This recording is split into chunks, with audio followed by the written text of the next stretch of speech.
Hello everyone, this is Shelton Hall. We're here at the Folio Weekly office on a lovely Tuesday afternoon. I'm here with the lovely Lakesha Burton, who is running for sheriff here in Duval County. Thank you for joining us today. Thank you for having me. Absolutely. Question number one, why are you doing this? There's certainly a lot of things you could be doing. You could be in the private sector doing all kinds of things. It's been a competitive sheriff's race this whole time. What drew you into this race? Go ahead. So that's the number one question I've been asked over the last 14 months, and I can tell you I love Jacksonville. I was raised here. My children went to public school, and I'm concerned about the safety of citizens in our city, and I believe that I have the skill set to address it. Mm-hmm. We know that your husband is connected with Duval County Schools on the law enforcement perspective. Number one, how does that union work for the benefit of the city, say with you as sheriff? And number two, given all that's happened with schools in recent years, who would have more fear? You for him going out of the day, or him for you going out of the day? Right. Actually, there is no fear. My husband and I have been married a long time. He did 26 years with the sheriff's office, so we are used to being in this profession together, and we have a deep desire to serve. So there's no fear. It's just an obligation to serve.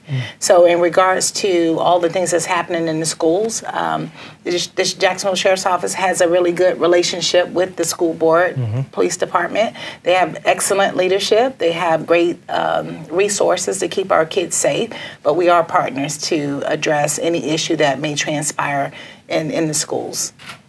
Absolutely. A few moments ago, we had an Amber Alert that comes through to all of our texts, our cell phones, and I know that not too long ago, Congress slapped down the idea of extending the Amber Alert concept to include active shooters and whatnot. The people want to know, as sheriff, what would you do to thank God we've not had any serious active shooter situations in this city for a very long time, going back to the thing at the landing and then the thing at GMAC in 1990. But you, as sheriff, in a time where this stuff is increasing around the country, what specific plans would you put in place?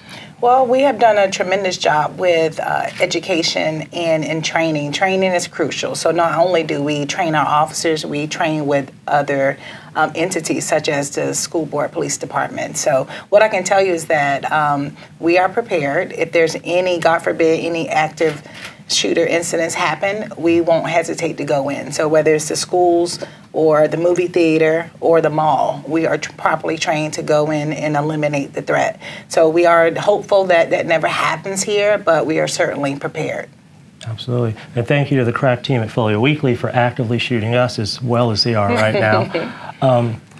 A lot of people, we talk about the Jacksonville Sheriff's Office all the time. It's a very popular subject of discussion, especially politically, but I think a lot of folks don't know how big the department is and how it's organized and how the division of labor works out. So for the general reader, the general audience, could you give them a breakdown of how the Jacksonville Sheriff's Office is organized around the city? Right. So first of all, we have over 3,000 employees. That includes civilian personnel, corrections, and sworn officers. So our agency is broken up into 5 different divisions, and we have amazing employees working all over our agency. So what I can tell you is that we all have to work together to provide good service to our community. So, and I can break that down a little bit more, but it's a massive organization, and we have great leaders. We need to have great leaders leading each department. Absolutely. And as far as we can get to the different departments. As far as, we had 5 people running in the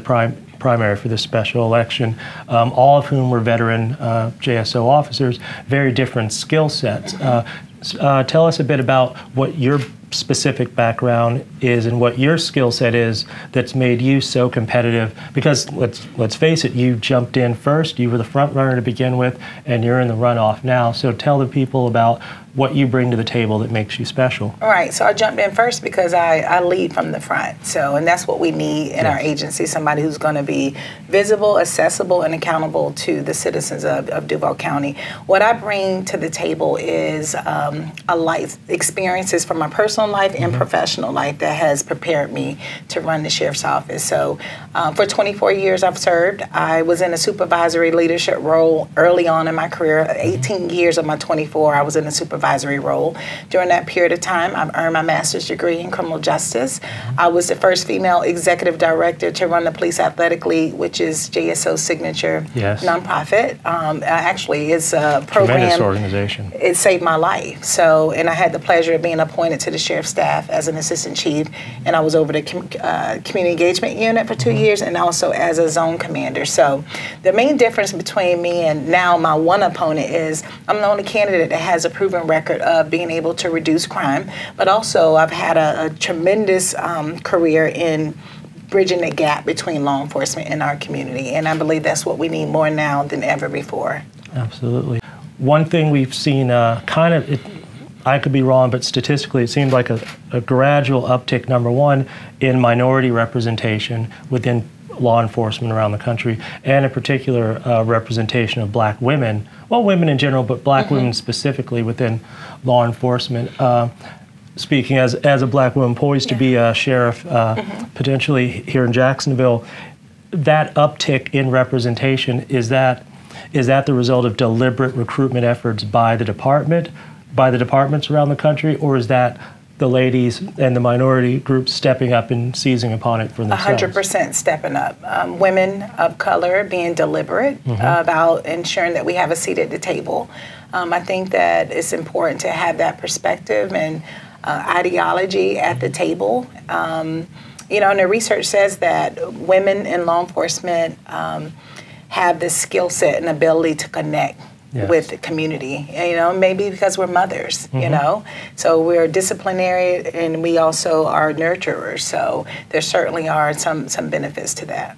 Absolutely. And, you know, over the years, I know, like writing it for Folio over the years, we've written about people like Kathy Lanier up in D.C., Jane Castor down in Tampa, Michelle Cook in St. Johns County, now, of course, Val Demings, who's been coming around through town. How have women within law enforcement, particularly here in Florida, networked together? Is there a, how do I put it, are you joining forces and going out there together, or are you kind of keeping a little bit apart so that, like, you know what I mean?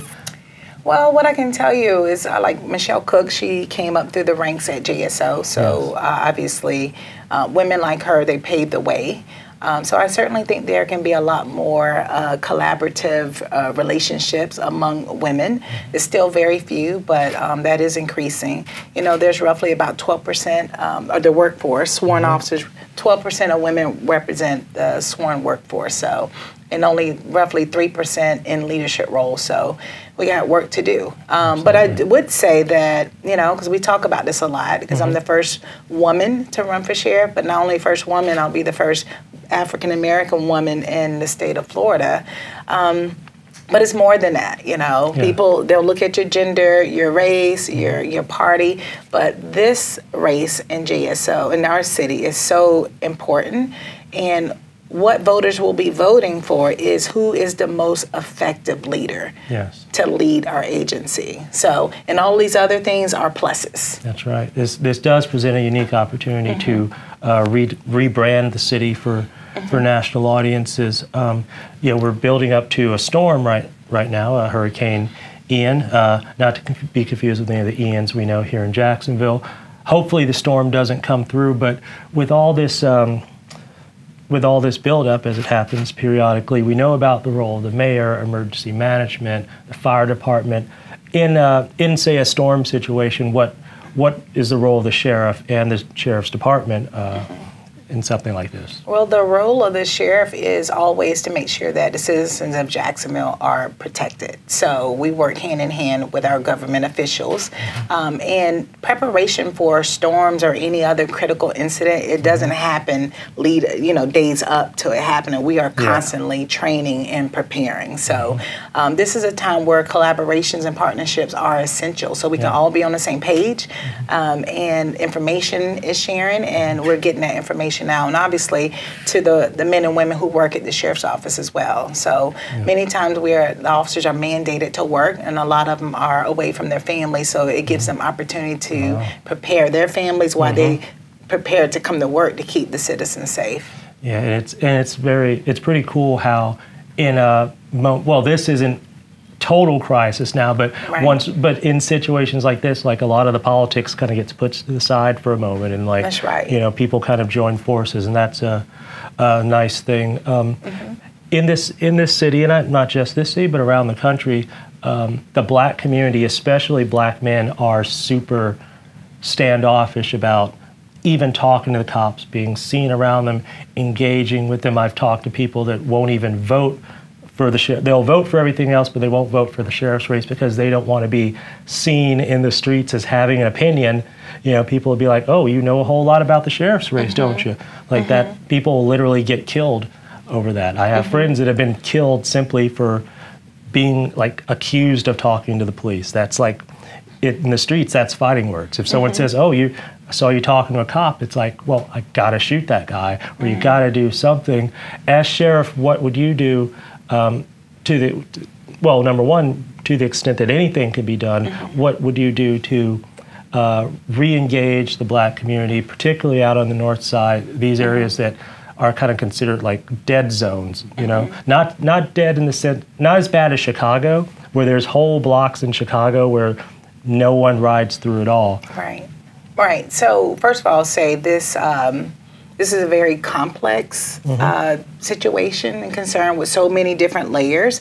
But what I can tell you is that I'll be a sheriff who will acknowledge that that is a real concern. Obviously, I'm a mother of 3 African-American sons. So myself, I've had those concerns. But I think it's going to take community and law enforcement working together. But I do believe that the sheriff has to take that proactive role and go back in these communities and try to re-engage and reestablish some type of relationship. So, and a lot of that means having real tough conversations and listening to the perspective and experiences that the people that we've sworn to serve, to hear them out and see where we can find this reconciliation, if you will. So it's a real issue, and I think we have to talk about it.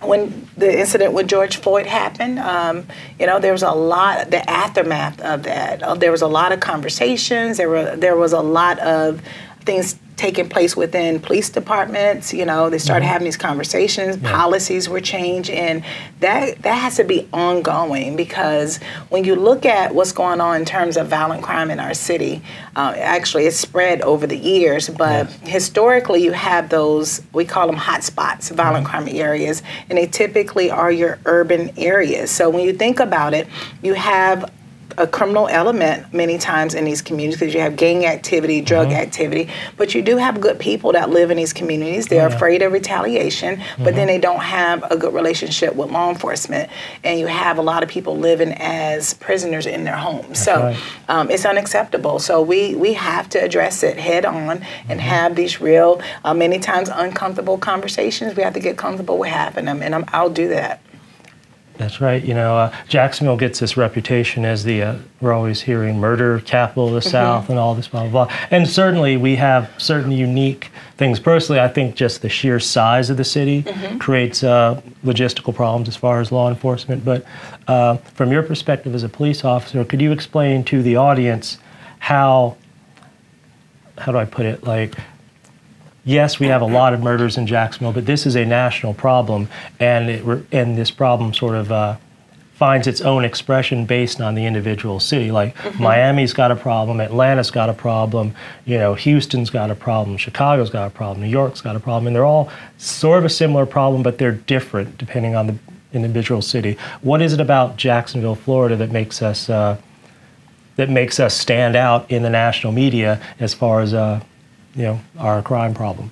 Well, it's the number of murders that we've had over the years. So, all across the country, we are seeing some of the same issues, if you will. And if you look at it, a lot of them result from the same kind of foundational root causes. You know, you're looking at poverty. You're looking at communities where there's food deserts, no education, economic development. All of those different things they matter. So what's important is how we address it. That's right. Okay, so and that's part of my platform. I'm running for sheriff. I keep saying that we cannot continue to do things the same way because we're getting the same results. So that is how I'm different, because I believe that we have to address our violent crime problem, any problem that we have, from a different perspective, from a more comprehensive approach. Because we have, and we see it, we can't arrest our way out of it. You'll hear a lot of sheriffs say that,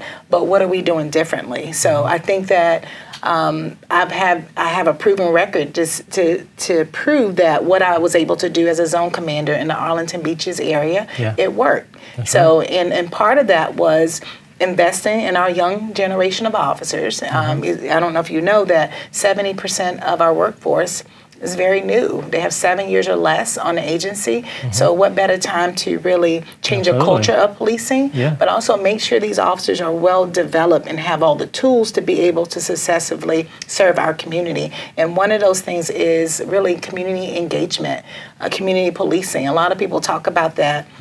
When I started back in 1999 under Nat Glover, community policing was the fabric of every police officer. We knew that that was our role, you know, that spirit of service, that getting out of the car, you know, going into businesses, walking in communities. And, you know, just over the years, we kind of got away from that. I think we got to get back to it so we can rebuild that trust.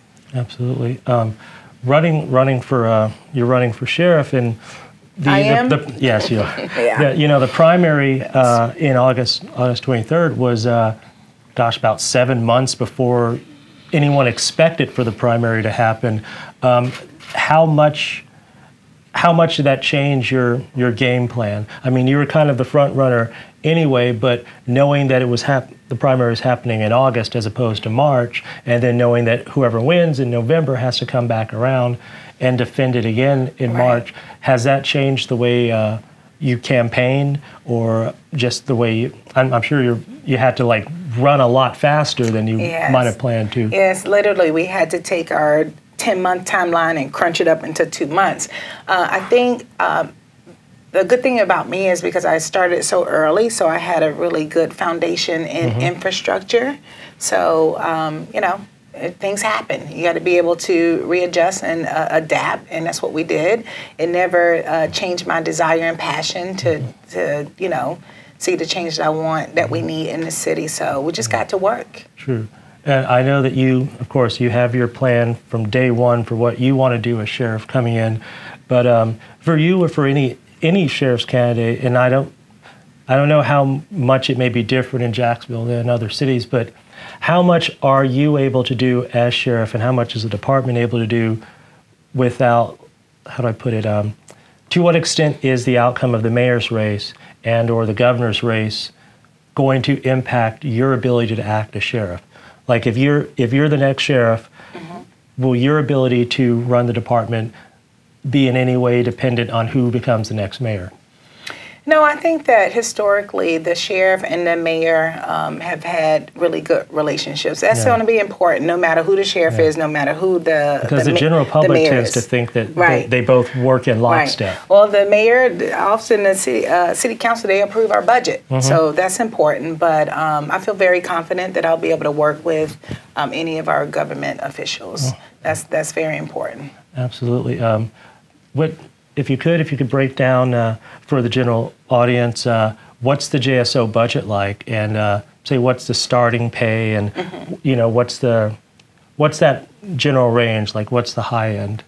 Yeah, so I believe right now the starting pay for a police officer is probably $37,000. Don't quote me on that, but everybody knows about our budget. There's been a lot of discussion about it, a lot of concern around it, over $500 million budget. So, and I always say that we should be safer in this city with a budget that large. So what I can tell the voters is that I'll be really prudent with their money and making sure that, you know, agency has what it needs to keep our city and our officers safe. So, but I think that we have to do a better job with communicating and allowing the taxpayers to understand how we are spending their money. Yeah. So I'll do some things a little differently than we haven't done. I will look to have budget workshops, and I pledge that I won't ask for another dollar until without the community's buy-in, and I'll make sure that they understand what we're doing with the money. Excellent. Within the overall JSO budget and the manpower and stuff, well, I guess you can't really say percentage, but the topic of cold cases. Like number one, there's a lot of unsolved murders in this city. We have a lot of people in this city with 10 bodies on them, 20 bodies on them. You know, people who, you know, go outside of town to, you know, freelance, as you were. What can be done now? Because I've heard people say that there's so many unsolved murders that there's no way to ever catch up. Right. And I think that's happening around the country, but JSO is especially bad. Not to say it's the department's fault, but what can we do moving forward to maybe come back and catch some of these people? Well, it's not our fault, but we have to do better. And as a leader, we have to have a sheriff who's going to accept responsibility. So, and we have to do things better, but we need our community support as well. It's no secret. We have a violent crime problem in our city. It's been going on for decades. Yes. And right now, we are on a pathway to exceed the number of murders that we had last year. So the question becomes, what are we doing and what are we not doing right? So it just so happened my opponent that's running against me, he was in charge of the violent crime unit for the last 7 years. Oh, yeah. So my position is, why would we give him 4 more years? He hadn't been able to address the violent crime. However, I was able to reduce crime in my zone by 16%. It was a historic reduction in crime, but it goes back to getting community involved. We just got to have that. So I know we have a National Sheriff's Association meeting or something like that every year around the country. Like a sheriff here in Jacksonville, like how closely networked are they with other police chiefs in the Southeast and particularly Northeast Florida? Would you guys just all have each other's phone numbers on speed dial? Are you doing like Zoom chats once a month to kind of, because you know we're especially, you know, the places that border Duval County. Like I would assume that you as sheriff would work closely with Sheriff Cook. Absolutely. So our surrounding agencies, we have really good working relationships. It will be even better when I'm the sheriff. So as far as the experience of being a part of the Sheriff's Association, I'm hoping that I'll get that experience, you know. So what I can tell you is that we collaborate. We look at best practices from accredited agencies. So a lot of things that we do are not necessarily created by scratch.